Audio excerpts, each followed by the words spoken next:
don't buy the right candy, you fuck it up for yourself, and then it's just another day. So that's a single guy talking. It could be one of the reasons why I'm single. Oh well. Well, let's head on to the headlines from week 5. So basically, what ended up happening is, if you guys are tuning back in and watching this preview show, week 5 and stage 1 of the Overwatch League has ended. And boy, did it end on a great note. So week 5 ended in a bit of chaos, which ended up with Seoul Dynasty looking outside of the playoffs. You had Woo. the Valiant beating them 3-0, which basically opened up this whole plethora of possibilities for teams being able to enter the $100,000 tournament that was supposed to be at the end of week 5. You needed things to happen. Boston beating Philadelphia by 4-0. You had New York outlasting the Florida Mayhem 3-0, and then the London Spitfire going down to Houston 3-1, which basically left the last day as a play-in match between between Houston and Boston, which was probably one of the better matches of that day. But every match on Saturday of match day 4 of week 5 ended up 3-2, and it saw Houston, of all teams, qualify for the playoffs, who ended up playing... Still wanted Boston to win that one. Yeah, I think I did too, because we just saw them go through and actually just get better as the tournament went along. But Houston qualified off the strength of their strength of schedule and basically this sort of big giant differential that they had built up, beating lots of teams like 4-0 coming into stage 4, week 4, and week 5. Then they ended up having to play London again, who had come off a loss earlier that day to New York Excelsior 3-2, losing to London, who they had beat 2 days ago by the exact same score, losing 3-1. And then London had to play New York Excelsior in the final for $100,000 and beat them, much to tax chagrin, unfortunately. They were up 2-0 and ended up reverse sweeping New York Excelsior 3-2 to claim $100K from New York. New York doesn't go out empty-handed. They ended up winning $25,000. Houston wins nothing except the fact that they were not a Korean team that qualified for the Stage 1 playoffs and solidified... and solidified their sort of role as the sort of non-Korean contender. But I'm going to throw these off to you guys. What was your favorite part of Stage 1? And I'm going to start it off with Blue. What do you think? Blue, what was your favorite part of Stage 1?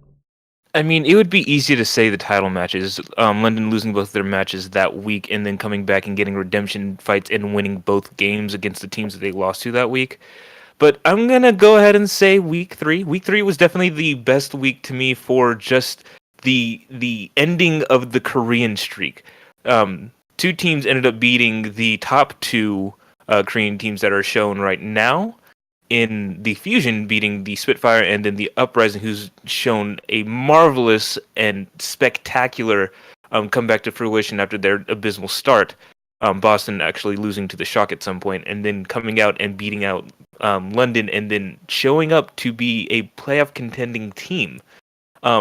It really also showed the strength of the American teams, because the Korean teams aren't infallible. There are things that can take them out, and I'm pretty sure everybody was studying different ways on how to take them down. New York ended up, of course, taking out Seoul. Everybody knows that Seoul is the disappointment of Korea, even so being the Korean team, but I'm pretty sure they dropped in like a lot of people's rankings over the past few weeks. So I do think that week 3 was the turning point for a lot of different teams, including the Dallas Fuel, who got their first win that week in the entire season. There were so many turning point matches that happened in that week that pretty much gave a kickstart to the Overwatch League, aside from the Overwatch that started off in week 1, and then the very predictable games that happened in week 2. Sort of agree with you there. How about you, Tack? What was your favorite thing about Stage 1 of the Overwatch League? Losing in the title match. as bittersweet as that was, I think it was probably XL clinching the number one seed in the title match. Oh, that was a good game though. That was a Yes, really good game. It was a solid game. That London game in week 5 was solid, and Yeah, it's just too bad we couldn't continue our streak of beating London. yeah, but the thing about it is it was just basically a mini tournament that really didn't matter. Is basically what they were sort of pitching it as, because it was basically like sort of a money bonus for all of these guys. So New York still holds the number one overall lead when it comes to records. So I think that's what I'm forever gonna call the title matches now. They're just the money rounds of each stage. hey, money round is a good name for it. How about you, Artemis? What was your favorite part of stage 1?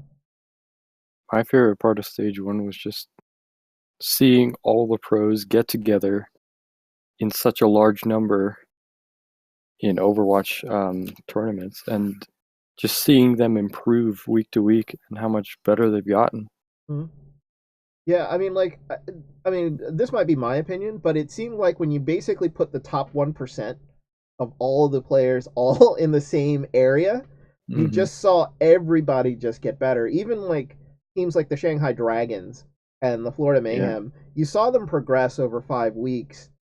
They looked absolutely awful in like the beginning of it, but even at the end, Florida was giving teams a little bit of agita, like in some of the games, because they were sort of playing a little better. They were getting their teamwork right. Florida almost took it to Philadelphia. They did take 2 maps off of them on the final day, and like it was one of those things in which you saw them get better. You see Shanghai get better, and I think bodes well for the tournament, because Overwatch League, in their sort of financial call, Blizzard had its I think year-end financial call with like New York, where they would announce earnings. They made a shit ton of money, of course, like you would think they would, but they opened up themselves saying that there is room for expansion, and they were saying as many as 8 additional teams could be added for the Overwatch League, round 2, season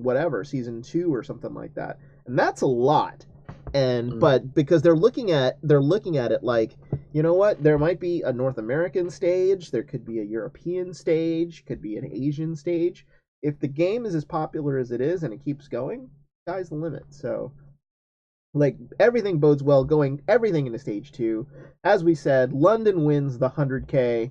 NYXL has the overall lead at 9-1, and we look at the standings real quick. If we want to take a look at how everything sort of stands right now with regards to the Overwatch League, it's a very interesting sort of fade in when you look at it, because now if you go to their site, they've actually incorporated map differential, which was something people were like sort of dying for in the beginning of the stages because they didn't know about how the tiebreakers worked at the end of the stages. Now you're looking at the differential. Now a stat that Blue is doing on an Excel table is now on the on the standings. My job is now useless. I know. They stole it. They stole your name, but who knows? Maybe they stole it from this podcast when they saw your original statistic. So I still have the map differentials per point. So even if they take that, I still have it to where I know who's the best on payload maps. So Blizzard, Yeah, but if you look at the overall standings, it's the Houston Outlaws in second place. Overall, even passing the sort of London Spitfire based on map differential. So like. Based on what the standings tell me, even a team like the Dallas Fuel, who are 3-7 and technically below the San Francisco Shock, who they crushed in week 3, all these teams have still legitimate chances at making the playoffs, because remember, it's based on overall record and division. And right now, the Pacific Division ain't necessarily the greatest division in all of Overwatch, because you've got the Valiant, Soul, and the next team down is the Gladiators at 4-6. So San Francisco and Dallas still have a shot. If their overall records ain't necessarily the greatest, they could win the overall Pacific Division and still qualify for the $1 billion don't count out Shanghai.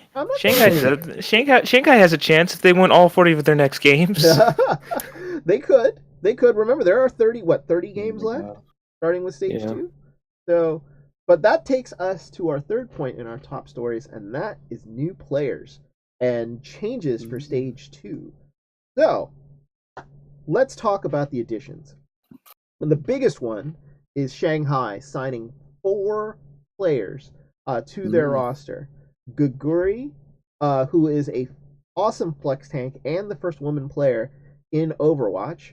Sky, who was a player from Miraculous Younger, like the Chinese team that did really, really well up against the Koreans. And then 2 actual Korean players, Fearless, who is a tank, and Addo at DPS.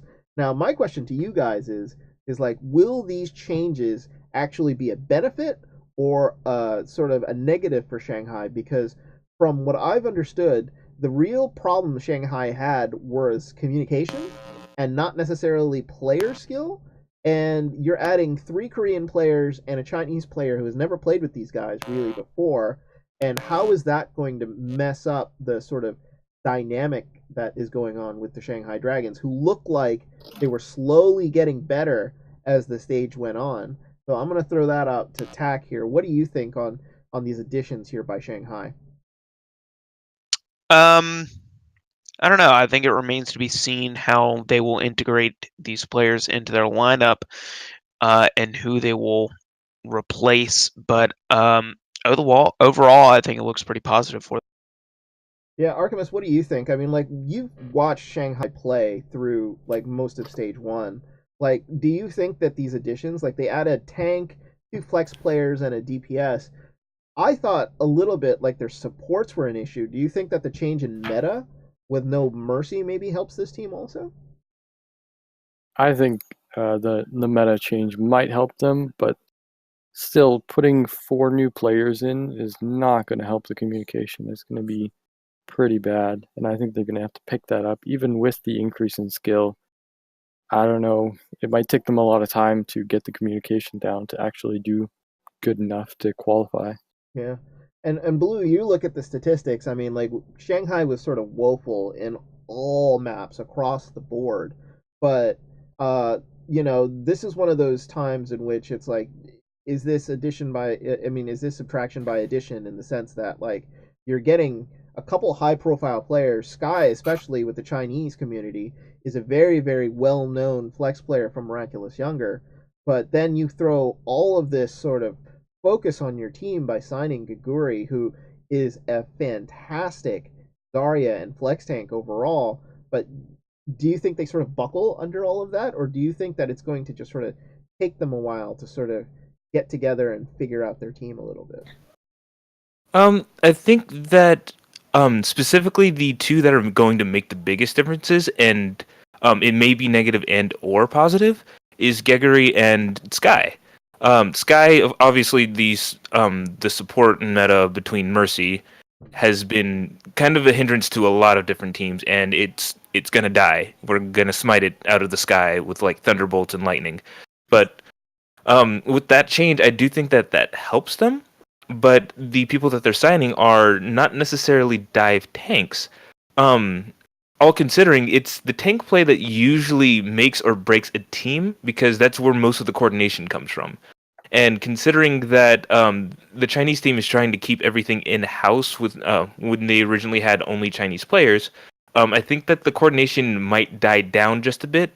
But once they're able to actually get over that hump, I think their team actually is pretty stacked, because the DPS for the Shanghai Dragons weren't bad. It's just that they were never able to be enabled very well. And in the one win that they had, it's where the tanks didn't actually have to do much, and that was not the one win, the one map that they won, or 2 maps. They won 2 maps, didn't they? They won one map off of Dallas, and they won one off of Seoul, if I remember right. So like, Oh, they won 3 maps, because they won one against Mayhem. Oh, that's right. So yeah. So yeah, out of those maps, it was in the situation where the tanks didn't actually have to do much, because a lot of their defense was stationary, and they were able to just use the Widowmaker, or they were able to use the Soldier 76, and they were able to efficiently get picks off of the other teams. And I think that's where their actual strong point was. If I know any Chinese meta in any game, they are known for being super, super aggressive. So when you see them playing passive, it's I believe it's because they're not comfortable with who they're playing with, they're not comfortable with the coordination, and they're not comfortable with the people that are around them. So I do think that the players that they've added, at first they're going to struggle, but I feel like that they're going to have a bit of a resurgence towards the end of the stage. Yeah. My only fear is that they just sort of throw them into the fire without actually running them through properly. Rumor has it though is that all four players are having issues with their visas right now. So Gagori Sky, Fearless, and Addo, all four of them supposedly won't be even arriving into the United States until around the middle of stage 2, around like week 2 or 3. So they're not even getting any real practice with the team right now. So are we actually even going to see them in sort of stage 2? I am not actually sure, but I honestly believe with the change in meta, I think their most important player that's going to be there is going to be Sky, who is the ex former Miraculous younger player, who is sort of somebody that they looked upon as like the sort of older sort of statesman captain guy that they were really lacking in that team, that somebody they could sort of focus on, sort of like how Lunatic High had Eska, even though people made fun of him all the time. But he was the guy that sort of kept the team together, Miraculous Younger, and got them through adversity. And hopefully, they when he comes in, he sort of does that sort of same thing for Shanghai. So that'll be interesting to take a look at. And then you have London, who loses two players because now this is a little different. I didn't actually know, but people were saying that there were players on London that they felt like should have been deserving starting roles, but really couldn't like sort of fit them into the roles. So you have Rascal, who is an excellent DPS player, going to Dallas, and then you have Fisher, who was officially announced today by the Los Angeles Gladiators, a tank going now to the Gladiators. My question to you guys is London dumping two players who are absolutely excellent. Who gets the better end of this deal? Like, is it the salary loss on the London side, or is it these two teams who get players? I'm going to throw this one to Archimus.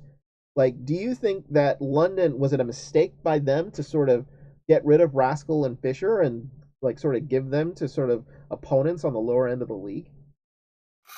I think it's definitely going to give these other teams the advantage because Spitfire, although they are, you know, uh, they're like a 12-man team, aren't they? Or like Yeah, 8. they are. So they have enough players to scrim whoever they want, and they're just letting all these good players go to waste that they can drop or are worse than the players they're starting. Yeah.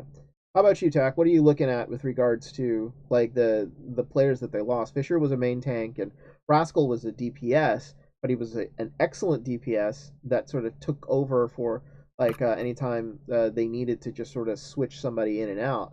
Um, was this a mistake by London? You think?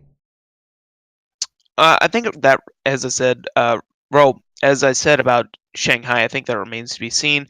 But I think they are keeping that core of A team that they brought to bear against XL. So I think Spitfire should be okay from this loss, but as I said, it does remain to be seen, as that is sort of an unknown factor. So, Blue, my question is to you. Statistically, the two tanks on London were excellent, but now you have no more sort of tank alternative. That alternative Fisher has now gone to the Gladiators, who are really going to benefit from this because all they had as a main tank was iRemix before. And I personally thought that iRemix was a good tank, but it wasn't a great tank. Does this sort of lift Gladiators up out of that sort of top end of the non-contenders to maybe the middle of possible contenders? I say that it does make the Gladiators a middle of the pack team again. Gladiators kind of like lower end and kind of got some free wins out of nowhere. But I do think that Fissure actually going to any team, him being let go and going to any team actually is a big bonus to any team that could have picked him up. iRemix, we've seen kind of be a feeding tank on his Winston. Not always the most supportive, and when they were losing him a lot of the time, they didn't have anybody to sub him out with, and that that flexibility to have another player so that iRemix can sit down and rethink some things, get a good breather in. Um, it lets a lot of the pressure off of him. Yeah. As for just the two players in general, I think that Fissure and Rascal are actually going to benefit the most from out of this. I don't think it's going to be the Gladiators. I don't think it's the Fuel. I don't think it's the Spitfire. I think it's specifically the players that are benefiting, because now they're getting in a position where Rascal can actually show his true skills and actually be on a team with another Korean player with effect, and actually we might see a lot more play out of those two. Though that comes to the only confusion that I have with this trade is that what is Dallas doing signing a fourth DPS player that Yeah. confuses so much with the actual lineup? And with the starting two, now we have not only Taimu and Effect, who were the main starting two and have been the starting two for such a long time. We also had Seagull that's already been there. He played a good backup role for when they needed a projectile DPS or if they needed a Soldier 76 that they didn't commonly run. But then we also signed AKM, who plays Soldier 76, and he also plays Farah, who pretty much takes away like Seagull's role except for Junkrat. And then we have Rascal, who's taken over like a Genji role, who the Seagull also plays. So at this point, Seagull is just a Junkrat player, and now they have 5 DPS players for I don't know why. Yeah, and I don't get it either. I honestly think that the signings were backwards. I honestly believe that Fissure should have gone to Dallas instead, and Rascal should have gone to the Gladiators. And the reason I say that is because God knows XQC is going to get himself banned again somehow, with his mouth opening up, and they're going to be down to one tank, and it'll be Coco, and unfortunately, even in the dive meta, Coco can't do it all by himself. Now, Rascal going to the Gladiators would have, I think, shored up a problem that the Gladiators have with their second DPS player. Because honestly, I don't think that Hydration or Asher are up to the challenge. So it leaves Surefour, who some people have been saying has been underperforming, without somebody to run with. Now, Fissure does solve a problem for the Gladiators, having like a tank alternate, but I honestly believe that if you had Rascal go to the Gladiators, I think iRemix could have basically had an easier job of it with two crazy DPS behind him, with both like Surefour and Rascal behind him, because Surefour doesn't play Genji, Rascal does, and Rascal plays an excellent Genji, and I think it would have made iRemix's job a hell of a lot easier.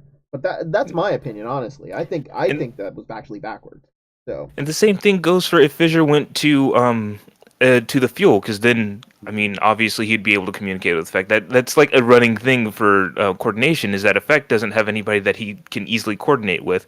And if we're able to relieve one of our main tanks, Coco can stick to strategy making, and when we need him, he can jump in on Orisa.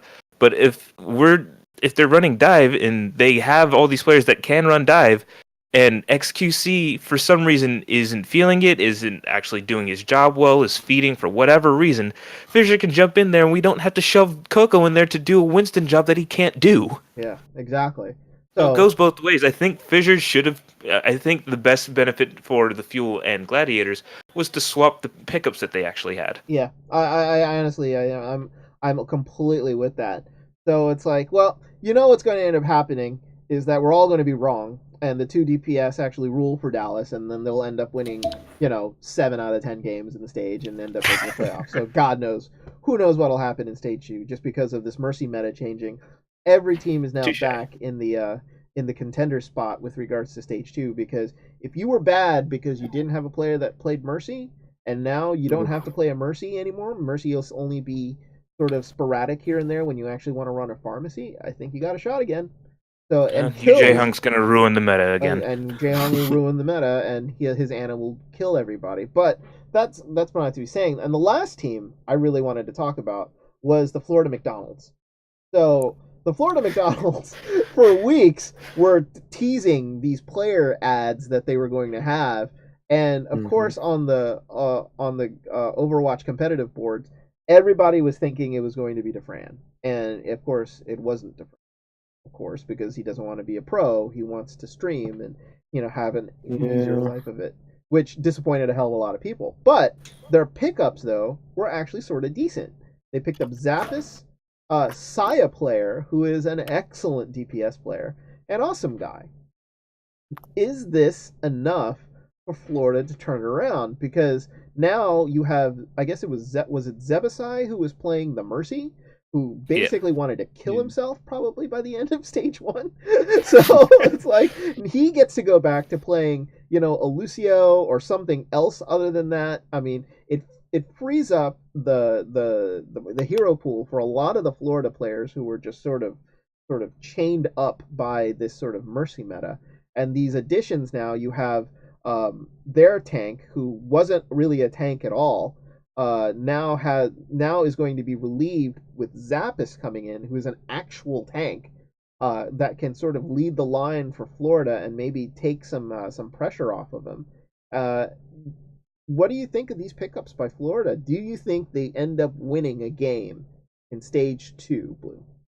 Like, is this something that is beneficial for Florida, or is this going to be like one Korean player in a group of nothing but Europeans is just going to be there's going to be some issues here through all of stage two, and it's probably going to need to be fixed by the end of it again. So I'm going to put this as simply as everybody will understand it. The Florida McDonald's now have depth, and that is all that they needed to try to succeed. It's going to take them their practice and get some chemistry and coordination going, but now that they have depth, they don't have to play 4 straight maps with the same team Yeah. with the same strategy the entire matchup. And that's what they desperately needed so that people can get some breaks in. Some people can get a drink of water. Some people can actually breathe and not be stressed out and running the same predictable strategy that we've seen Mayhem do throughout the entire series of the first stage. yeah. So Tack, tell me, over under on Mayhem wins on, I would say, 4 wins in stage two. Over under that. Oh, is he Under. under? How about you, Archimus? Do you think they win over or under 4 games with the changes the depth that they have now, the better DPS combos, the lack of a Mercy meta? You give them a shot. They were second place in European contenders. They can beat teams. Yeah, I mean, they can, but I don't know if this is going to be enough to get them to be better than some of these other teams who are also getting players. Yeah, I mean they really only had 1 win, and that was over Shanghai. And Hmm. I just think that they came close against Philadelphia, who is a Frankenstein team when it comes to, like, God knows what team you're going to get that day. They didn't have any Yeah. options. So, like, I don't know. I think they come in exactly at around, I want to say, 3 wins for Florida. I think they upset somebody along the line that nobody expects them to beat. Gladiators, maybe. Gladiators, maybe. I think maybe they beat up Shanghai again, who will be in a bit of a flux trying to get used to their players. They don't play Shanghai, I don't think. Do they not play Shanghai? Oh. I don't believe they play Shanghai. They play the Shock, the Dynasty. They play the Valiant, the Gladiators, the other London teams, Oh, yeah, you're right. Dallas and Houston, Oh, so and the Fusion. that is bad luck for Florida, I think, then. Because, like, even though with the Shanghai editions, they're usually like a pretty good chance. You have a very good chance of beating them as a team. So it'd be very interesting. Shanghai not having to play Florida is also sort of bad for them, because that would have been, quote, a beatable team for them, especially the way they played. Yeah. So yeah, I put them That at sucks. I put them at 3. They upset maybe the Fusion, but I don't see it really happening. Then they have a game that they could possibly win against the Gladiators, and then possibly win against the Shock. Though the Shock game comes so late that I believe that Sinatra is going to be in at that point, and then I can't give them that win. So they have 2 wins. Never mind. Yeah. If they're lucky, they have 1 win. If they fight for it, they have 2 wins if they're lucky. They have 3 wins if for some reason the Sharks still don't put in the actual players that they want to play. I like it. Well, let's talk about stage two now. So let's talk about what we have here for stage two and the 4 days. So if you look at the schedule here, it almost, I think it's a reverse of week five almost, because you see lineups and matches that are almost, I think, identical to what we saw in week five. Am I wrong? because No, you're right. 100% Yeah. yeah. correct. So we open up with Seoul Valiant, Dallas Shanghai, and Gladiator Shock. What are you seeing on day one that I think will stand out the most? Pack, out of those three matchups, what do you think is going to be the most sort of predictable win out of all of that?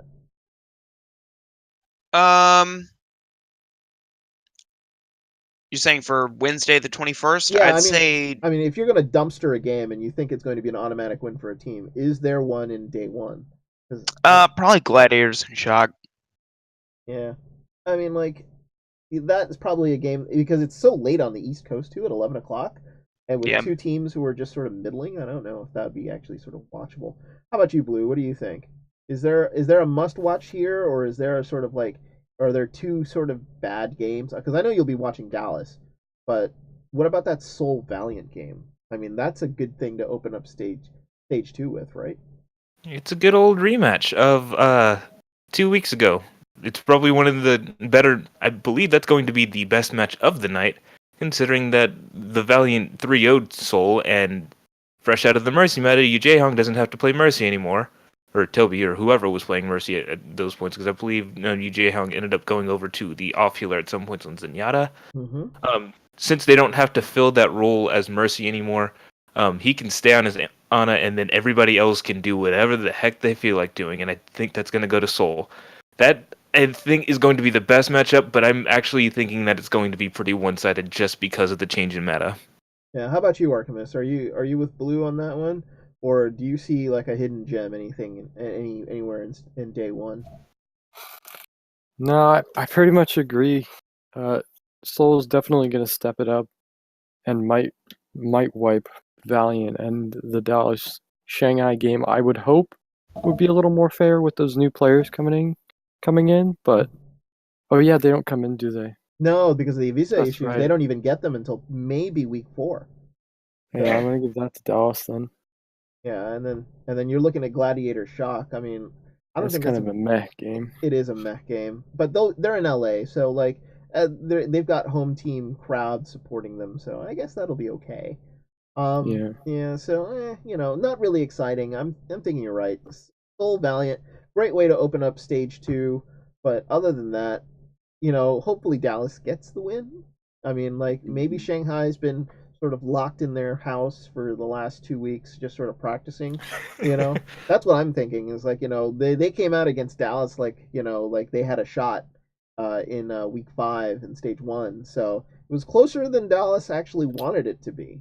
I So don't know. XQC is gonna come out, say something racist, get banned mid-match, and then Shanghai wins, right? That's how yeah, that works. yeah. I mean, if I wouldn't at this point. I don't think I would put it up against XQC getting physically dragged out of the arena somehow by security some way, because that would just make. I think it would make a lot of people's day. I think it would just be hilarious, but it would not be It would be unexpected. hilarious. It could be one of their entries where XQC, when they're sort of walking to the arena, XQC is already sitting in the chair, and the rest of the team just sort of throw him out of the arena and put Coco in. I think that would be hilarious. But we'll go on to day 2, and a couple of tasty matchups there in day 2. You've got Boston and Philly, sort of a mid-table matchup, and then you've got a rematch of Houston and London, who basically are now 1-1 against each other because London eliminated them in the stage playoffs 3-1, and then Houston beat them 3-1 to even have a shot at the stage playoffs. So my question to you three is, who wins that Houston London match? Because I think there might be some hurt feelings on the Houston side, because it looked like they took that loss really, really hard. I'm going to start with you, Artemis. What do you think of that match? I think it's definitely going to be a close match.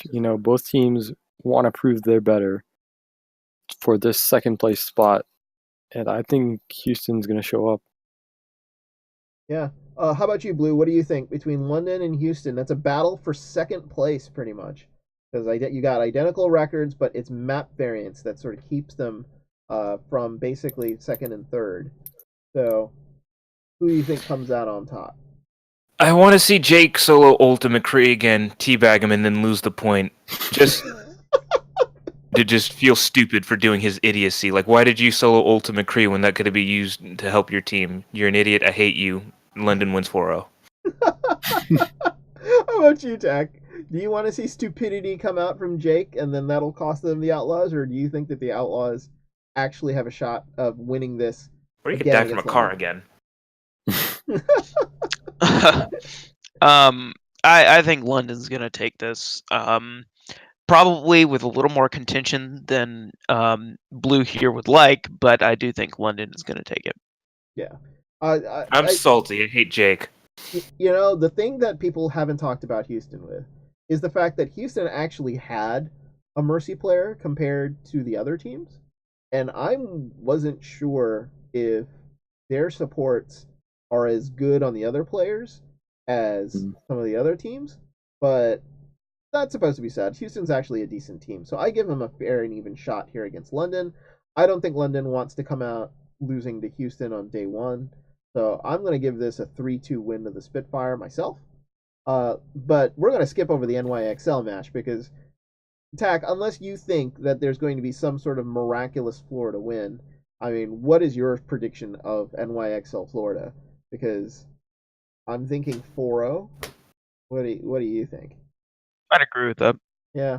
I mean, like, there was a great documentary on Pine that NYXL released. I think it was today. I don't know if you saw it. Oh shit, BRB. Yeah. So,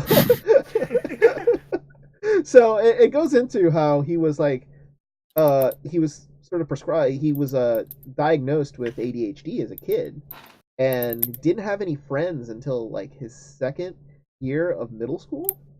It was sort of sad to hear that, and his parents and him didn't get along because apparently by second year of middle school, the way he sort of broke out of his shell was that he started playing badminton on a regular basis, and wanted to become a professional badminton player, and then hurt his toe, which then didn't allow him to play badminton anymore, and he sort of lost purpose in life, and then started playing video games, and then yeah, so it's like. So it's amazing how sort of life sort of throws you like sort of lemons and you make lemonade out of it. But anybody who's interested, you should go check it out. It's on the NYXL, I think, page. Tack is part of me watching it right now. You know, blessing blessing his god of the DPS. So we're gonna go to the final match, which is Boston Philadelphia. Boston, I think, are legitimate contenders in this league as they've gotten better. If it wasn't for a slow start, I honestly believe Boston would have been in the final three in the playoffs at the end of stage one. But they didn't actually sort of figure it out at the end.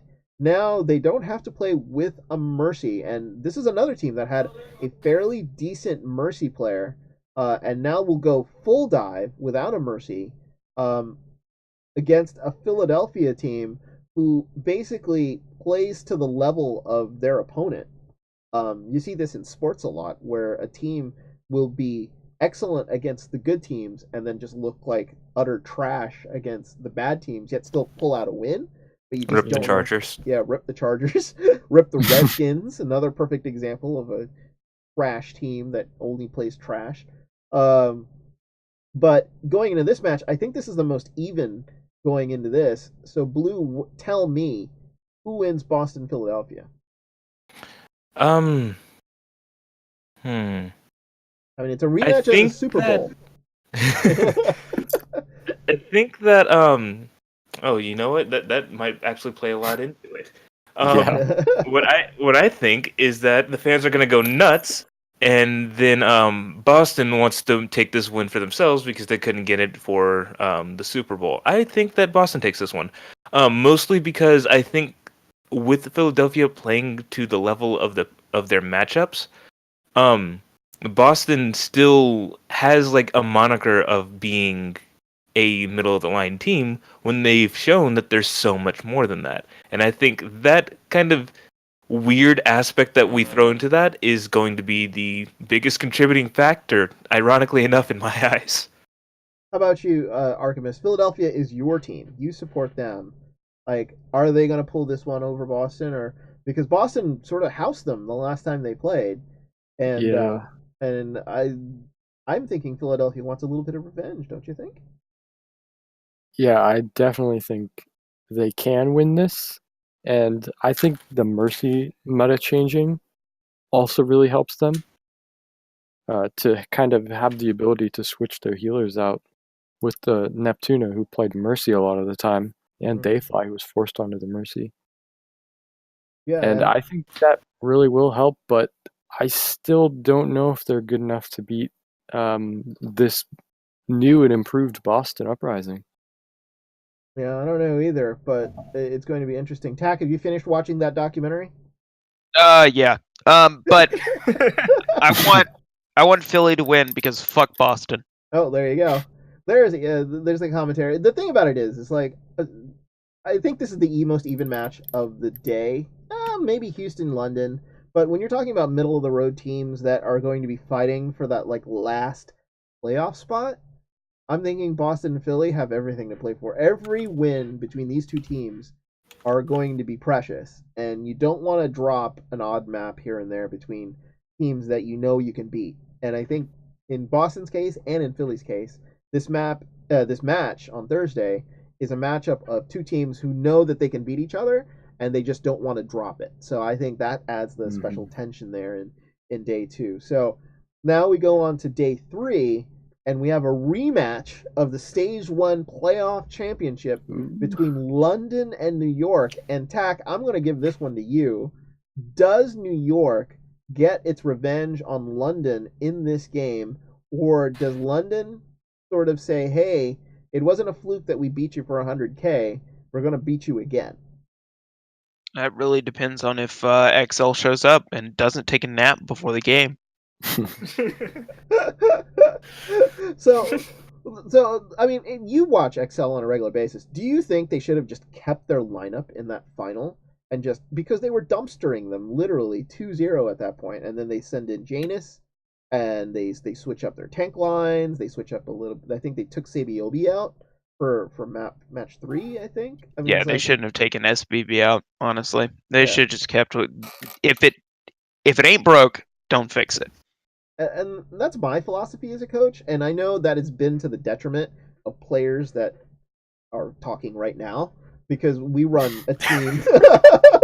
We ran a team that had multiple players, and I always sort of felt like if it ain't broke, don't fix it. And I Go have to Winston play. exactly, like, if that means that you sort of miss out on this match, it's not a personal slight to anybody. As a coach, you have a team that's probably in a groove that you want to just sort of leave them in a groove, and you want to make sure that they can sort of go all the way. And sometimes over coaching and giving some time to players isn't necessarily like the best thing to do. And I think sort of New York sort of fell into that trap in the final, and it cost them $100,000. Now, if I'm the players for New York, I want revenge for that match. So, Blue, tell me, who wins this match on day three? I actually give this one kind of easily to the Excelsior. Um, on in any sense of the imagination, I believe that London is a high stakes playing team. I don't think that they play regular matches the way that they play high stakes matches. I think that they actually step up their game whenever there's something on the line. Considering their position right now, I don't think that they're like really trying to eliminate the Excelsior. I don't think that they have any ill will right now. They want to be the best Korean team, but they're also very, very basic in the way they run things. Whereas Excel, not only did they lose out on 75,000 extra dollars, but they were also taken out by a team that they actually beat in the same day, and that's frustrating. Um, all considering, I think the XL have a lot more to prove in this game, and the Spitfire are just kind of not caring. They're not really looking at them as, well, important at this point in the stage. Well, I mean, Artemis, you're looking at a team that's going to be coming off of a Houston game the day before. I mean, there's something to be said about mental fatigue when you're playing really, really hard teams. And in the sense of London, they're playing two teams that know that can beat them. Like, do you think that the Houston match the day before will affect them in this game, or will the results not matter in the previous game, and they'll just go into this NYXL game thinking it's like, you know what, we played 14 maps in one day and won $100,000. NYXL on a back-to-back versus Houston ain't gonna be nothing. So what do you think? Like, does London here take it over NYXL, or does NYXL exact its revenge over London? I mean, I think it does matter that the previous match against Houston, if they lose, they're gonna want to win. They're gonna want to prove that they're not that bad and that winning wasn't a fluke. But if they easily win it, then they're gonna go into the next match way less motivated than they would if they would have lost. And New York Excelsior is also going into this match really hyped to get revenge, and I feel like they underestimated Spitfire. They were rolling them, and I feel like they just decided, yeah, they're no longer a threat. Let's just switch some players and put their B team in instead of putting their A team in. And then they started to get rolled, and they're like, oh, wait, we should probably not lose. But then they ended up losing anyway because they let Spitfire get ahead of them. Yeah. I mean, like, there's just a lot of sort of storylines here going into this game, which make it sort of an interesting matchup. I mean, theoretically, if London loses both of these matches against Houston and New York, they could literally tumble down the standings, theoretically be 7-5 and be tied with Boston and Philadelphia down at the like in 6th or 7th spot. So there's a lot on the line for London. I mean, they can't sort of play it lightly. But I think I think it'll be dependent on that Houston game as to how they go into this NYXL game and whether or not they to sort of figure out like, hey, we should take this really really seriously and be really motivated, or hey, we just beat Houston, we're okay. I mean, like, we can play this a little bit more relaxed, which will open the door for XL to sort of come in and be super aggressive on them, and God knows what'll happen in that match. But it'll be the highlight match of day 3 for sure. Yeah. But it might not necessarily be the most watched game, because then you have a hometown team in LA with its new tank, the Gladiators, going up against the 2 new DPS of the Dallas Fuel, who are by overwhelming, like, like if you go watch the stream, it's always the Dallas games that always pop up above 100,000 viewers just because of who they play. Mm-hmm. Does Dallas come into this match? Because I think they beat Gladiators in the previous round. Mm-hmm. Do they come in and then just sort of stomp them again, or does sort of does Fisher come into play and let Gladiators sort of give them more of a shot here, or am I just dreaming and I think this is going to be an easy Dallas win? Blue, let's start with you. What do you think with all of this? I think Fisher comes out strong, but the main issue is that this is going to be a fresh week for coordinating teams. If Dallas plays both the new DPS right off the bat, I say this is actually going to be a very tough way for them to win, and Gladiators might snatch it away from them. But if they're able to just like of course they got their practice in recently. I don't know if they actually had any time to practice with Rascal because I believe it was only confirmed as of and they're still waiting for pending approval from the Overwatch League to get Rascal over to Dallas. Oh, that's true. You're right. Mm-hmm.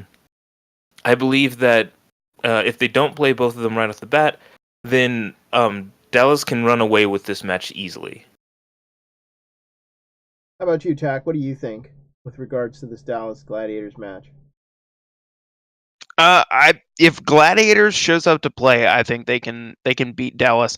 Dallas has looked really terrible during stage 1, and I think if their communication issues persist, especially with bringing on all these new players and DPS they don't need, I definitely think they're going to lose to Gladiators. Yeah, see, look, I for once am agreeing with the Pope of the Church of NYXL. I'm but a simple bishop. How about you, Artemis? Is like, are you seeing excitement in this match, or do you think that this is just going to be like a straight up stomp for the Fuel, or maybe even for the Gladiators, depending on the lineup, or is this even in your eyes? I mean, I think it all depends on the lineup of the Fuel. If they're trying to put in their new DPS and try them out, with the rest of the team, their communication is going to be bad. But if they come into the game with the same team they beat them before with, then I think they can easily win, because the communication with Fissure and his other tank and his other teammates probably isn't there for the Gladiators yet. Yeah. I think you're probably right. And, if I'm the Gladiators, I play with iRemix until you get a couple good weeks in before Fisher actually comes in. You want to make sure, like, something like a signing of Fisher could sort of motivate iRemix to take it to a whole new level that basically says, hey, don't forget about me. I was your starting tank, and I got you 3 wins. So, let's not sort of be quick to sort of dump me to the curb. I can still play. And as for Dallas, 2 DPS signings when I think they needed a tank. I'm not sure what to expect, honestly. But, what you end up getting are basically another flag, because the United Nations of the Dallas Fuel now adds in another country with AKM, who is French.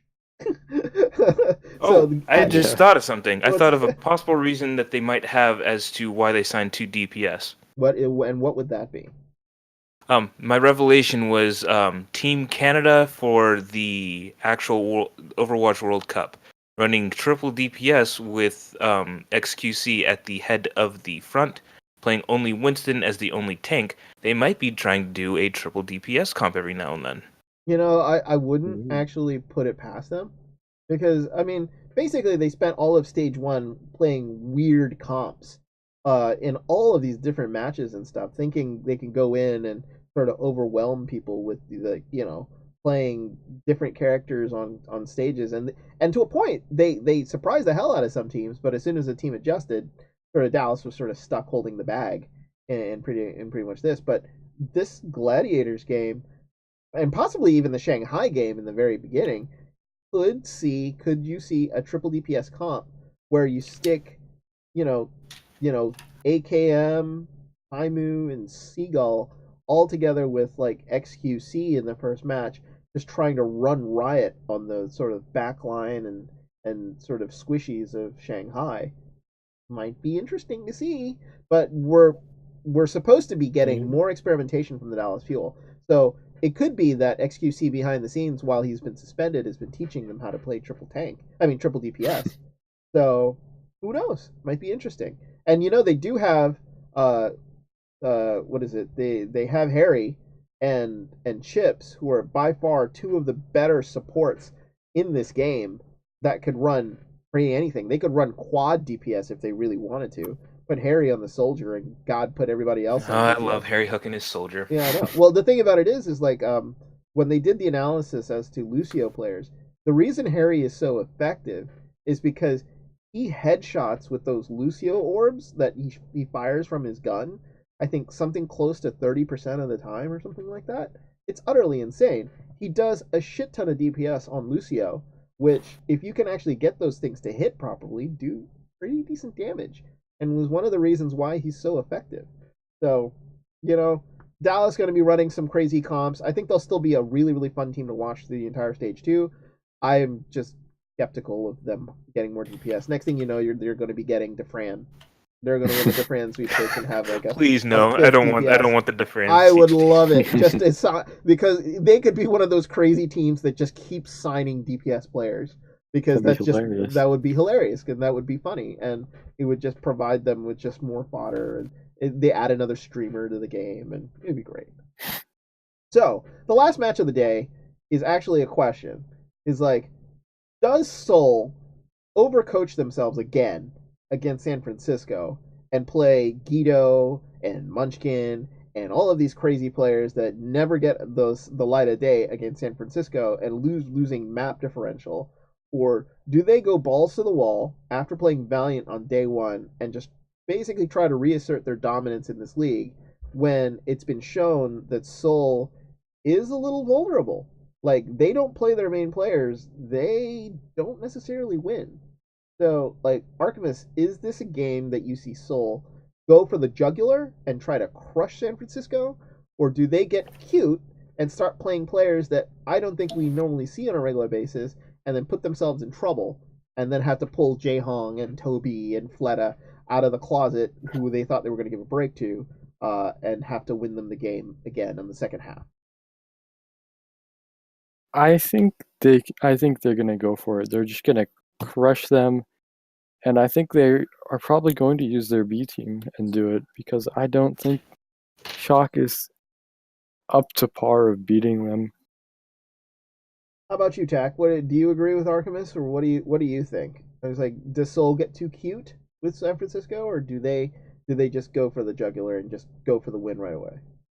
I think after, um, especially not making the money match playoffs for stage one, I think they'll definitely just go for the jugular. I really don't see San Francisco putting up much of a fight here. Yeah, Blue map differential was so important as it came to the final week of stage one. Do you think Seoul will overcome their sort of, hey, let's play Guido at support sort of thinking, and let's put Munchkin in when we don't really should be putting him in here in this stage, and get the 4-0 that they absolutely need, or do they actually basically just sort of fluff this game off and say, hey, this is a game for our B team, but if our B team can't handle this game properly, then we're in serious trouble.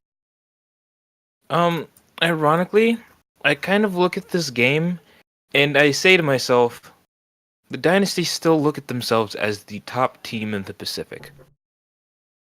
And while it's not true, because technically the Valiant are the number one team, if they get a win over the Valiant, the Dynasty don't actually care.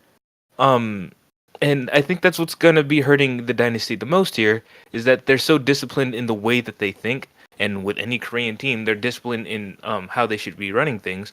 I believe that they're gonna give their A team a break, and then they're gonna just put people in, and they're going to expect their B team to actually stomp the Shock. I don't think that's out of the realm of possibility, and I don't necessarily think that the Shock even have a chance against the B team. But I think this would be a good time for Seoul to step it up when I believe that they are not going to actually throw in all. They're not going to go all in with it because that's an American thing to do, not a Korean thing to do. Yeah. Well, it'll be interesting to see because like it's the Friday night game. It'll be the featured game, and will the Olympics be over by Friday, or are they still going on through this week? Because most of Seoul is sort of focused right now on the Olympics, and it's gamer wise and stuff like that. Will they have because 11 p.m. East Coast means I think what 8 p.m. West Coast, and that's 10 a.m. Saturday for Seoul, South Korea. So they might have a dedicated audience for their game. It'd be sort of fun. But if they put their B team out there, I just don't know how many people are actually going to watch. So even though I think they should stop Shock, but Shock would give them, I think, a greater trouble against their B team than if I were to see Toby, Jaehong, Pleta, and possibly Kuki, not Miro, at tank, because Miro has just been, I don't know, he's been off. So to give them sort of a better sort of chance of just stopping them 4-0 and doing the business, as they say. So, Also, the Winter Olympics don't end until the 25th. Yeah. Yeah. oh, okay. So they'll be going on all week. Yeah, they'll be going on all week. Oh, great. I think, what is it? Women's downhill is supposed to be for today, right? Lindsey Vaughn. So, like, there's still some key events. I think, like I think the Koreans are being neck deeper in the speed skating because I know that short track is their thing, and that's been sort of the main focus. I think Overwatch League was actually sort of smart to take a break when they did, like right in the middle of the Olympics, because people are just sort of locked in. So I don't know if that was just an accidental scheduling thing or if it was purposeful, but good job, Overwatch. So we go into the final day, and not very too many exciting games. You've got Florida, Philadelphia, which two teams not necessarily really exciting, but you got to figure that Florida will do the business. You've got Shanghai Valiant, and Valiant will be eager to prove their dominance. And I think, unfortunately for Shanghai, that's just too big of a cross to bear for them. So I think you got Valiant possibly crushing them. So that leaves probably the matchup of the day, which is Boston Houston. which is a rematch of the play-in game in stage in week 5, stage 1, where the winner of that match, depending on score, was going to go to the next round. Boston needed to win 3-1 or 4-0, and Houston just needed any win. And Houston ended up getting it 3-2. Do you think this is a match that Boston is going to be up for, Blue? That they want revenge on Houston for what they did and taking them out of the stage playoffs? Or is this one of those games in which Boston is just going to be methodical, dive the anti-dive team, because that's what Houston is when Jake plays Junkrat, and just sort of it'll be a tight match, but Houston comes out on top? I think that I still hate Jake. Boston wins 4-0. I'm kidding. No, I think that Boston actually has a really good shot. It was actually a close matchup, and I think that Boston actually fell under pressure while Houston just kept on doing the same thing that they have been doing in jaking everywhere. I think that so far the lineup for Houston isn't actually bad except for Jake. And Boston actually had a difficult time having to deal with an unnamed character by the name of Jake. But I think that Boston actually has it in them. I think they actually just choked in the last game, and they weren't actually able to keep their uprising going. And I think that now that the stakes have been lowered a bit, more or less the game is going to be about retribution more than it is about making it to a money match. And I think that's where one of the more important outlying factors. Boston has the capabilities to beat anti-dive teams. They've done it before. And I think that this one can easily go to Boston. Now, do I think that they'll win? I hope so, because I hate Jake. Tack, how about you? What are your thoughts on Boston Houston on day 4? Honestly, I think this could go either way. I think Boston definitely has a chance, but I think Houston has the upper hand here because, as I said, they went to the money match for stage 1. So I really think that they are the better team of these two. How about you, Artemis? Are you thinking this is going to be a Houston win, or are you thinking maybe Boston has it in them to sort of beat them here and take some revenge out for that sort of that's week 5 sort of matchup that they had? Yeah, I want Boston to win. I think they can win. They're a really good team. They show up when they need to. Well, most of the time. But I don't think they're going to win. I just think Houston has their coordination down, and Jake just carries that whole team by himself, and I think Oh, he'll come away. no, don't say something like that. You're going to upset me. Now I have to defend myself. No, Muma carries them. It's not any of Jake's doing. Muma just enables the hell out of Jake for no particular reason, so that Jake can BM on people. Otherwise, Houston also had a really good Mercy, and now at the anti-Mercy... at the non-Mercy meta, I think that Boston has a much higher chance since they don't have to focus on... they can focus on diving the Mercy that doesn't have a consistent res, all considering. That stated, if they don't run the Mercy, I think Houston takes a huge blow to that. I'm sorry, I had to jump in because somebody said that Jake's carrying them. Scary. Well, that's my final point, and I'm going to throw this question out for all the three of you. The meta change is a huge part of stage 2, being that Mercy is not going to be part of the main play. I think all the teams are excited about it. The Mercy mains are protesting. We'll probably see a protest during day 1 where you'll see a sort of a poster that says "Bring Mercy back" or something like that. But Make Mercy great again. Make Mercy great Have again. Mercy, free Mercy. Exactly. You'll have white hats that say, "Make Mercy great again," sort of a la Trump. Would be hilarious. It'd be in gold letters and it'd be a white hat. I would just throw one at the commentators so that they could wear it on screen. That would be hilarious. But I want to pose this question out to you three. With the Mercy changes and the meta change, who benefits the most out of all 12 teams here that Mercy does not have to be played? I'm going to start with Artemis. Who do you think benefits the most out of all of these teams with no Mercy on the field? I think it's the 3 Korean teams are going to benefit the most from this. Hmm. Seoul, especially, I think, is going to benefit the most from this. Not having to play the Mercy, they can have Ru Jae-hong go out there on the Ana, and Ana is going to be pretty big, and I think they're going to do really well. Hack, how about you? Like, who do you think out of all the 12 teams is going to benefit the most out of all of this? I gotta say, I'm with Artemis and motherfucking Ru Jae-hong and Seoul Dynasty are gonna go out there with that Ana, and they're absolutely gonna wreck face. I'm just telling you, man. Ru Jae-hong is the best Ana in the entire fucking league, and he is just gonna go out there and he is just gonna completely destroy the competition. All right, Blue. You're the final thought. Is this like a soul-changing meta? I'll stop you there. No.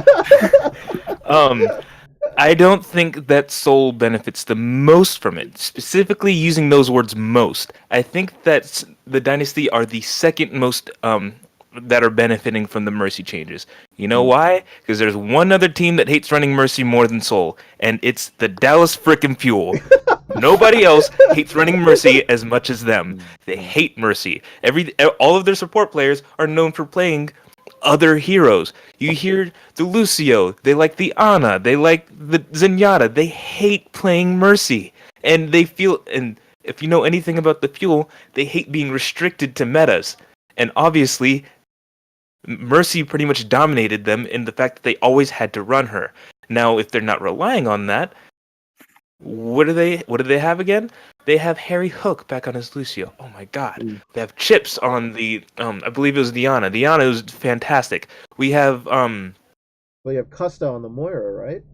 I forgot about his Moira. His Moira is amazing. Yeah. But they were never able to play it because they were stuck playing Mercy the entire time. He would love to be on the Moira all the time. I mean, that would be fantastic for the front line. They benefit so much from Mercy not being there. That it's not going to put them. Maybe it'll maybe put them back on Soul's level when they had to run. When Soul had to run a Mercy, but it's going to be so much more of a benefit to them because it opens up so much for them as opposed to Soul, who can benefit from not having 3 losses this time. Yeah, but the thing about it is Dallas does have that sort of flexibility because when you really think about it, you could theoretically see Coco, XQC, Mickey, and Seagull on stage with 2 supports. And they could run a Slambulance, and it would be a hell of a good Slambulance on that. Because theoretically, all 4 of those players can play a variety of tanks. And imagine a quad tank lineup on a specific map, because it would be sort of obvious, because when the team would look on stage and they see Coco and XQC on the stage at the same time, I think it would sort of drop the sort of tick their hand as to what you're going to play. But yeah, I think I think I'm with you. I think Dallas benefits the most. I think they win more than 5 games in Stage 2. I think they lose matches that they should be winning, but I think you'll see Chips come into play a hell of a lot more instead of him dying all the time like he was playing the Mercy early on. It was terrible. And you see Harry Hook on the Lucio again, thank God, but Harry was actually doing really good as Zen. Too, because his accuracy as a Zen was actually really good. But Ana Zen is just as good as Ana Lucio, depending on what you want to run. So I'm with you. I think Seoul will get the 7 wins that they got like in Stage 1. But I think the benefit of wins, I think Dallas could possibly win 6 or 7 games I would like to interject that meta changes and people playing the heroes that they like doesn't change communication issues and and teamwork. Did you have to jump in just to burst that bubble? Yes, I did. I have to make my counterpoint because you want to back on my team. I had to make Mercy isn't gonna fix the team. Okay, you have to realize they were never. Mercy is not gonna fix the outstanding issues that they have. I understand. They need tanks. Now, they sir, need sir, not as much DPS. Sir, please. You are now in the Church of the Fuel. Now, let me tell you. There's No. Let me speak. This is a debate. I get a turn to speak too, sir. All right. Now, speak your piece, Blue. Now, I do want to state that yes, a meta change is a very huge change to actually affect a multitude of teams. But the team that is known for playing their A team, the Taimu effect, I'm not going to say Coco in this because I know on XQC, but even so, XQC, Mickey, and they have Chips and Harry Hook in there. That is the team that was known for dominating Apex for the longest time. They took out teams that nobody expected them to take out. That wasn't due to lack of coordination. We understand that there's a lack of coordination because Coco doesn't know how to play Winston, which they now have an XQC in there, and Chips hates playing Mercy. Those two things were the biggest problems for them throughout all of Stage 1. Playing Mercy and Coco on a dive tank. Those two things don't make sense for the Dallas Fuel. If the Dallas Fuel can go back to the way they were, they can avoid playing Mercy, they are back to the team that they were before they became the Dallas Fuel. And that's what everybody's been looking for, the team that everybody's been rooting for. They want old Envious back, Mr. Leave South Carolina and I deject you for all eternity. It was North Carolina, and they Yeah. rejected Oh, whatever. I don't care what Tech has to say. But I do care. I'm sorry, going to Tech. throw I don't this mean out that. there. If you watch the Dallas Fuel play, the team that basically picked off an opponent first in a lot of the fights was the Dallas Fuel. Dallas was very, very good in a lot of its matches in getting the first kill on teams. And they were just never able to take that advantage with a Mercy on the field because a Mercy would res whoever they would kill, and it would turn it back into a 6-on-6 and make that sort of kill useless. I think the way that Dallas plays, honestly, it is so beneficial with that first pick, and now with no Mercy on the field, that first pick becomes gold. So now you can actually move in on that first pick and not actually have it not mean anything, which was what the Mercy meta was really like. The real problem of it was that it made kills less valuable, except if you killed the Mercy, where it was like worth 3 kills pretty much. So so I think in this particular case, the communications issues aside, I honestly think between Seoul, Dallas, and all the other teams that were forced to run a Mercy, because God knows Unko didn't want to run a Mercy either. That man despised it on the Valiant, and now he doesn't have to do it. He can stay on his Zen and be as happy as he can be with a Lucio, like, paired up with him. So it'd be great. So I don't know. I just think overall you're going to see a lot quicker fights, and with quicker fights come teams that don't necessarily have to communicate better, because if you can get the kills right away, there's really nothing to talk about except setting up the next fight. So I think it almost benefits the Fuel that way, because now what, they don't have to keep talking and keep actually communicating and figuring out where it is. They just have to win that fight, and I think it benefits the Fuel in that particular way. My 2 cents. But Well, and I'd agree with that. That Yeah. is a very good point, and I really think this change definitely hurts Excelsior, because Arc is a fantastic Mercy, and so without that ability to res, like Sabielby or Pine after them getting murked, it's definitely going to hurt the team coordination, because Excelsior is more prone to long, drawn-out fights where they just completely demolish the other team one by one, and I don't think they'll be able to run that way anymore. That actually is a great point. Which team basically suffers the most? And you make a great point about Excelsior basically being able to outlast teams because of a player like Arc. Like do you think that Tech, I mean, like this, do you think this cost them a couple wins in the long run? Because New York was prone to losing a player here and there, but having such a great Mercy, he was able to res people where you would think it's like, oh, he wasn't. I thought he died behind the back line. Oh, wait a minute, he's right back up. It's like, and Excelsior was able to sort of control the fights. This is a team with really, really good coordination in long, drawn out fights.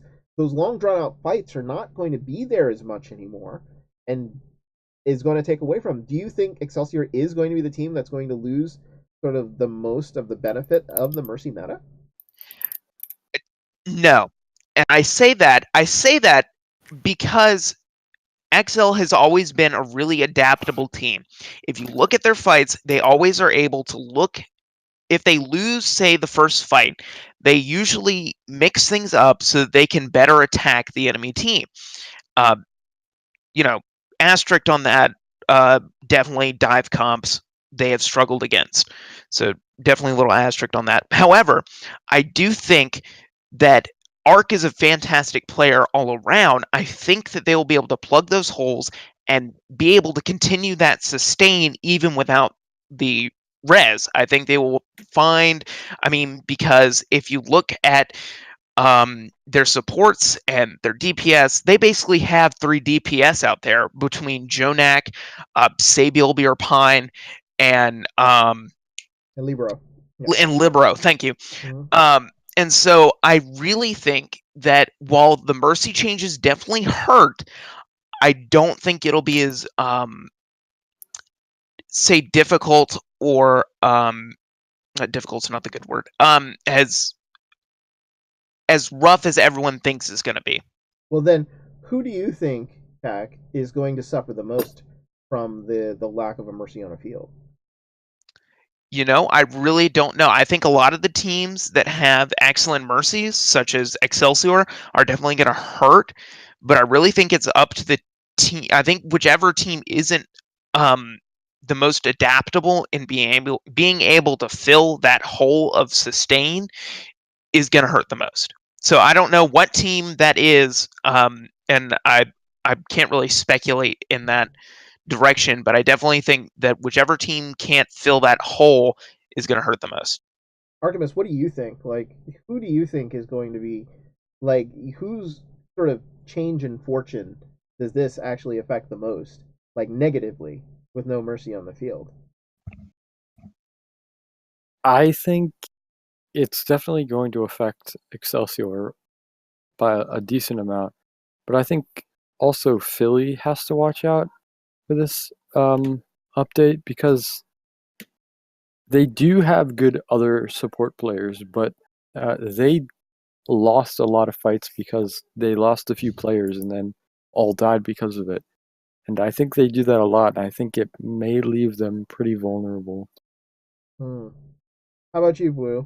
Who is the person that suffers the most with having no Mercy on the field in Mercy versus Mercy fights? So, like, in this particular case, whose record is going to take a hit because of this meta? I'm gonna bring up a recurring thing here. Houston. Hmm. This one isn't just because I have Jake hate, because I actually have a lot of respect for the players that are on Houston aside from Jake, because I hate Jake. I'm swear that's good. I'm sorry, guys. That's gonna be my new tagline. For Houston, again, they, as you stated before, is that they had a dedicated Mercy player beforehand, and with Houston actually winning a lot of the matches because they were usually able to self-sustain themselves really well. They have good positioning. I know that they know when to play aggressive, and when they do play aggressive, they don't always come out of fights, unscathed. So when Mercy was around, you typically saw Houston actually going in, and they were almost whenever they're playing defense, they're usually the ones that get first picks. But whenever they're attacking, their attacks, while coordinated, they would always end up losing someone. But they always defended the Mercy well enough to where she was able to get off a res. She gets off 2 reses that actually gets a game changing in the fight because Muma is in there and he is actually able to capitalize with something that um, Linksters does. And then they find themselves winning fights because they don't have to actually draw out the fights. They just have to bait out certain deaths of their own. And then when they're able to bait that out, they can actually wait for the pressure to be added to them. A lot of the way that they played was that they kind of baited attackers to try and attack them while they're trying to regroup, and then they punished teams for attacking their regroup. And that's where I think that they can't do that any longer because they don't have the backup of and always having a Mercy res. I don't think that they're going to stop playing Mercy. I think that they're still going to have her, but fights are going to be less effective. And when they have that dedicated player, when they need to swap off of Mercy, who are they going to go to? Yeah, I mean, right now Mm. Houston has Boink, I think, switching in uh for when because he's, I think, their dedicated Lucio player. So Bonnie was their dedicated Mercy. So you're going to see Boink and Raucus, I think, more in this meta, where Bonnie then is going to switch in anytime they want to run possibly a pharmacy or maybe even a Mercy. Uh, but it's not going to be as beneficial as it used to be. No more insta res, no more I think it was 15 seconds is now what the Valkyrie time is. It's not. Yeah, Yeah, it's not 20 seconds any not longer. 20 seconds any longer. So, I mean, like, that's highly exploitable, and that's huge because Bonnie saved them on multiple occasions in fights that they ended up winning when they had no business winning. And I think Houston is going to be in it. I think honestly, like, New York is going to have issues, and I think even a team that had a decent mercy such as like Philadelphia and possibly even the Valiant probably are going to benefit, but I think they had a fairly decent Mercy, even though their Mercy hated playing Mercy. So it's like, it's going to be interesting. I think it'll be a lot cleaner. I think you're going to get a lot of escort maps with tons of time remaining now, where you're not going to see these drawn out stalls on escort maps and even on hybrid maps, where a Mercy would be able to res players and basically draw out a fight and keep it going even longer, and then teams eventually run out of time. I think what you're going to have is a lot of teams winning fights clean and doing it over and over and over again, and being able to and you're going to have like these crazy scores of like 5-4 or like 6-5 or stuff on these maps, because the fights are just going to be done and dusted, and then that's it. But it's going to be to see. So, all right, gentlemen, last thoughts. How excited are you for stage 2? And do you guys like the format? I mean, like, do you think that now with the new maps, I guess, well, what maps are they playing? Because I think King's Row, I think, comes into stage 2. If I'm gonna Hanamura. Yeah, Hanamura, Hanamura, Volskaya is Volskaya, in, yeah, and I think Nepal as Nepal, yeah. yeah. So what do you guys think? I mean, it's like you got Route 66, I think, in the Valiant match.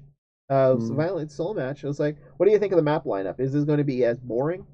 Or like, well, what do you guys think? I mean, uh, Pack, what do you think of the new map changes? It's like, do you think they should be picking, or do you like the maps that they've picked? You've got your No, Volskaya, well, I do think that map picking would definitely be interesting because you'd get to see, some of the strategy behind picking maps. However, I am very thrilled about the changes up in maps. I got kind of tired of watching some of the same maps, so I'm very much happy to see these teams playing on some different stuff. How about you, Blue? What are you thinking? Like, you like the format, or would you rather have a map pick also, with regards to the Um, stages? I'm gonna get tired of these maps by the end of the stage as well. I know it. I Mm-hmm. 100% get it. It's the way that it's going to work. What I'm actually happy about is I have a personal favorite in Hanamura just because of our old Blackwatch days. Um, and then King's Row is something that I've actually been wanting to see. Hollywood is also good, but I've been wanting to see King's Row. I'm very happy that we're going to get Nepal finally. Mm-hmm. Um, and that Ilios is strictly a tiebreaker map. So we're seeing Pine having to reestablish himself on different control maps.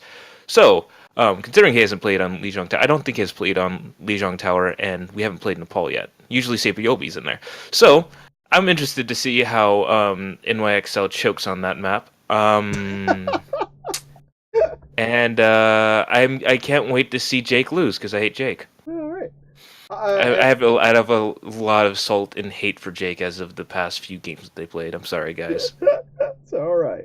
Archimus, how about you? What do you like the map lineup? Are you going to get sick of it by the end? And would you rather have map picking strategies with regards to how they're doing it? Yeah, I mean, everyone's going to get sick of these maps.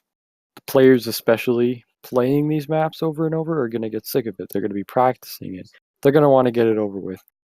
And it's not fun to watch the same maps over and over. That's why they switch it.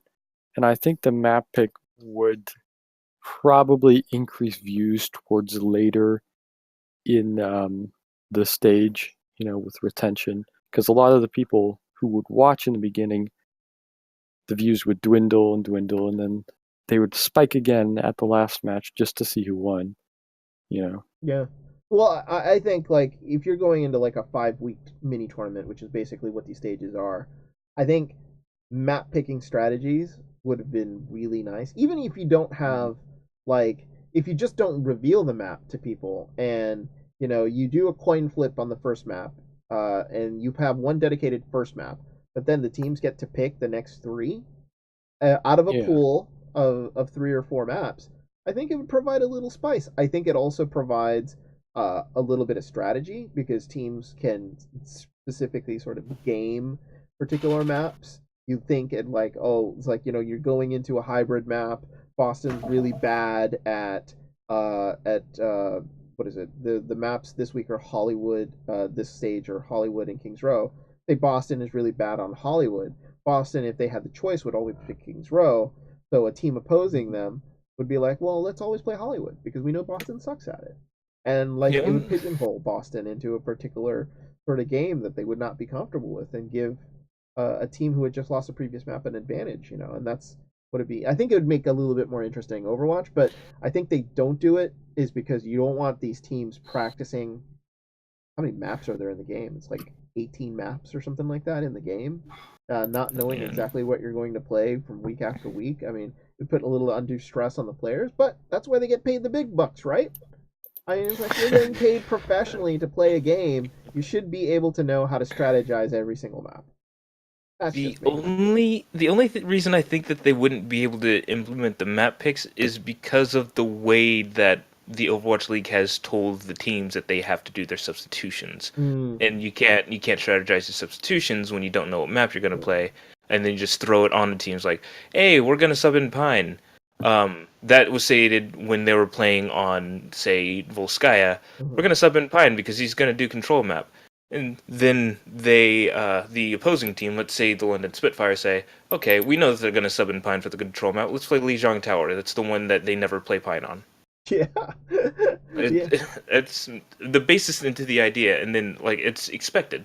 Yeah, and I think that they need to work on their substitutions a little bit better because I think if you were able to pick the map that you were able to play and then allow for substitutions, I mean, it's a little backhanded in that way. I think it would be better because then you would know what map. There would be strategy going into sort of gaming to figuring out what map you actually want to play. And then you allow the sub to come in and say, all right, we're discussing this with our coach and our team. While the analyst desk does its thing and they do like a match breakdown of the map and the teams, that's when you get the subs in and then you get the, all right, this is going to be your dedicated lineup for this particular map. I don't know. I just think that adds a little spice to it all. But we'll see because God knows they might change it up for stage 3 and you might actually have map picks in stage 3, which would be interesting, and like announcements and team changes and all sorts of other stuff. It's all of this stuff is a work in progress, at least in my opinion. But they're doing a good job of it. They are, I think. So I hope they keep getting the viewers, and I hope that like this keeps going on. But that's going to be it for us. It's a good hour and 30 minutes, guys. Good job. We wanted to do a 2-hour show, but I guess it's like 2 hours is a little too much. It's getting late on the East Coast. It's almost 12 a.m. So it's time for everyone here to take a break. But I'd like to thank everyone for joining us today. Where you can sort of find all of us, here are our Twitch channels. Myself, Archimus, Blue, and Tactical Buffalo. You will also see a copy of this podcast on YouTube. And if you want to download an audio version of this podcast, please go to my Podbean site at hodahori.podbean.com. For Tactical Buffalo, Blue, and Archimus, I am your caster, Hodahori. Thank you very much for joining us today for the Stage 2 preview of the Overwatch League. We'll be back again next week to discuss upcoming weeks of the Overwatch League, and please stay tuned for my weekly power rankings that I actually come up with at the end of Saturday after all the games are played. I rank the teams 1 through 12. and you can argue with me on YouTube like everybody else does about how my rankings suck. So, and how I've underrated Houston and all of the other teams that I apparently put in the wrong places. But that's always fun and always up to debate. But thank you so much for joining me and the other guys here today. We'll see you next time.